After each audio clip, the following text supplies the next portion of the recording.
圈里的二搭现象，总能引发一阵阵浪花。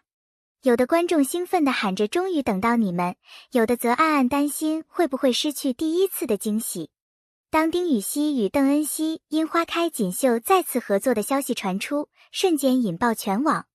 回想他们第一次的合作，那份青涩与真挚让无数观众上头，如今再次同框，化学反应依旧强烈。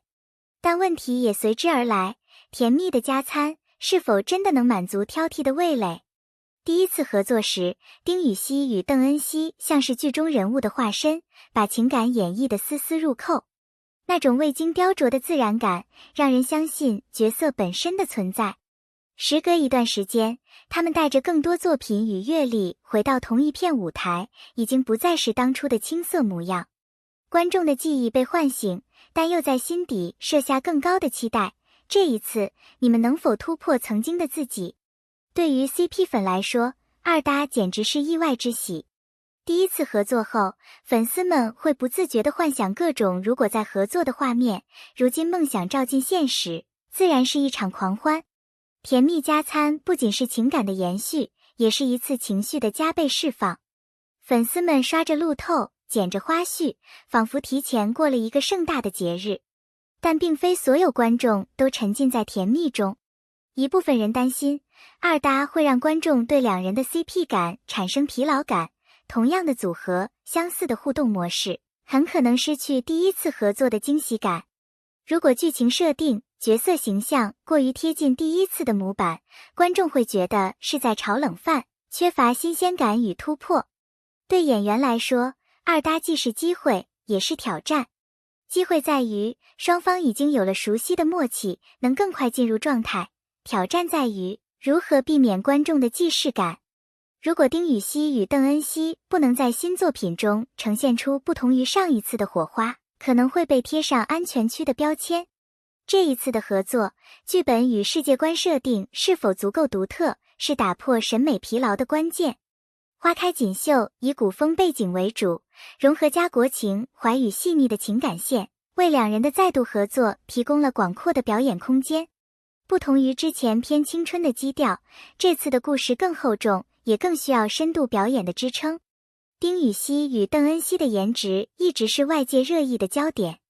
高颜值能在第一时间抓住观众的眼球，但如果过分依赖外形魅力，容易让人忽略表演本身。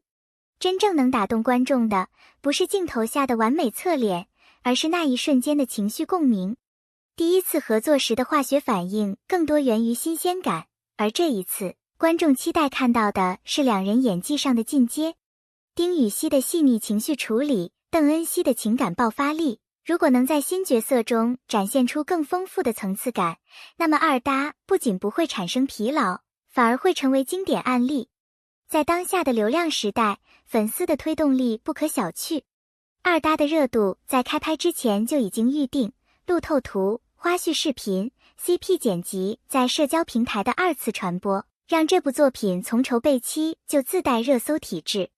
这种现象既是热度保证，也是舆论考验。二搭的作品除了原有粉丝的支持，还需要吸引路人观众。真正能破圈的作品，不仅要让 CP 粉满足，更要让非粉丝感受到剧情与表演的价值。花开锦绣如果能在剧情深度、人物立体性上发力，就有可能打破小圈子热的限制。一个成功的二搭作品，离不开幕后团队的精准把控。导演在调度两位演员的表演节奏时，需要既保留他们的默契，又引导他们探索新的互动方式。编剧则要设计出足够独特的情节，让观众看到熟悉的人、陌生的故事。二搭往往伴随着舆论的双面效应，一边是甜蜜热议，一边是审美担忧。如何让媒体报道集中在作品质量，而不是过度消耗 CP 热度，是宣传方需要平衡的地方。过度炒作可能会导致观众提前透支好感。观众在看二搭时，不可避免的会与第一次合作进行对比。这种比较既是压力，也是动力。只要新作品在情感浓度、剧情深度上优于上一次，二搭就会被认为是质的提升，而不是简单的重复。不同于过去，现在观众的反馈几乎是实时传递的。二搭剧集在播出过程中，社交平台的讨论热度会直接影响观感。正面评价能形成观剧热潮，负面评论也可能迅速扩散，因此剧方在互动与引导上要更加灵活。粉丝对二搭的情感，往往是把现实中的演员关系与剧中人物情感交织在一起。这种情感投射能增强代入感，但也可能放大观众的主观期待。如果剧中关系与观众想象不符，反应可能会更激烈。随着国产剧在海外市场的不断扩展，二搭的组合也有可能成为国际观众的关注焦点。丁禹兮与邓恩熙的颜值、气质和默契，在跨文化传播中具备优势。如果花开锦绣能配合高质量的字幕与宣传，或许能在国际平台上掀起一波热潮。二搭不仅是作品本身的热度，也会带动周边商业价值，代言、综艺、杂志拍摄等合作机会会随之增加。但如果商业化过度，容易让观众质疑作品的纯粹性。二搭究竟是甜蜜加餐还是审美疲劳？最终的答案在观众心里。丁禹兮与邓恩熙的再次合作，是一次关于默契与突破的双重考验。如果他们能在熟悉的对手戏中创造新的惊喜，甜蜜就会延续；反之，则可能成为一次遗憾的尝试。感谢你看到这里。如果你也对二搭现象有自己的看法，欢迎在评论区留言。你是喜欢熟悉的 CP 再次合作，还是更期待新鲜组合？别忘了点赞、订阅频道，并开启小铃铛，我们会为你带来更多深度解析与幕后故事。二搭从来不是把第一次的惊喜复制一遍，而是在熟悉的化学反应上，建立更复杂的叙事与更成熟的表演。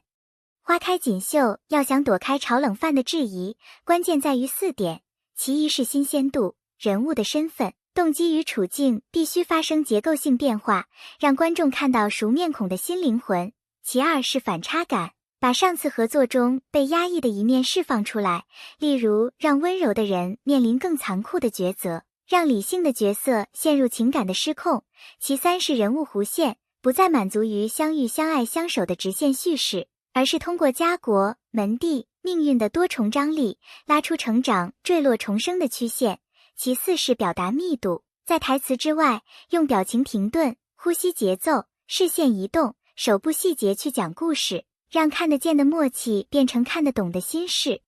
当丁禹兮的细腻与邓恩熙的清冽互为镜像，甜蜜就不只是糖，更像是在高压环境里结晶出的情感矿石，硬度更高，折射更亮。所谓审美疲劳，多半不是对演员本身，而是对套路的疲倦。只要叙事结构在进化，冲突维度在增加，情绪层次在生长，二搭就会从一次情绪复读升级为一次世界观的延展，旧的人与新的命题相撞，熟悉的脸与陌生的命运交锋。真正动人的不是又见面了，而是终于不同了。看到这里，谢谢你和我们一起把二搭的甜与难、爱与险认真的讨论完。内容创作的意义并不止于结论，而在于把每一次热议变成下一次更好的观看指南。我们诚挚邀请你参与到节目的共创里，在评论区写下你对花开锦绣的3行观后感。第1行谈角色变化，第2行写一次让你心动的镜头，第3行给二搭提出一个大胆建议。投票告诉我们，你期待反套路身份他成正敌他做谋士，还是极致情深陷先婚后爱、误国互爱等？如果你是剪辑、绘画、文案爱好者，欢迎用二搭新鲜度测试新动机、新冲突、新抉择、新结局做二创。我们会在下期精选展示优秀作品并署名感谢。你的每一次点赞、收藏与转发都是对创作者最大的鼓励。每一条理性的不同意见，也是我们精进内容的方向标。别忘了订阅频道并开启小铃铛。下一期我们将拆解花开锦绣的人物弧线地图与冲突强度曲线，用可视化的方式告诉你，为什么有的戏越磕越上头，有的戏看3集就弃。最后的互动问题，在你心里，什么才算不辜负二搭？是更深的爱，还是更难的命？评论区见。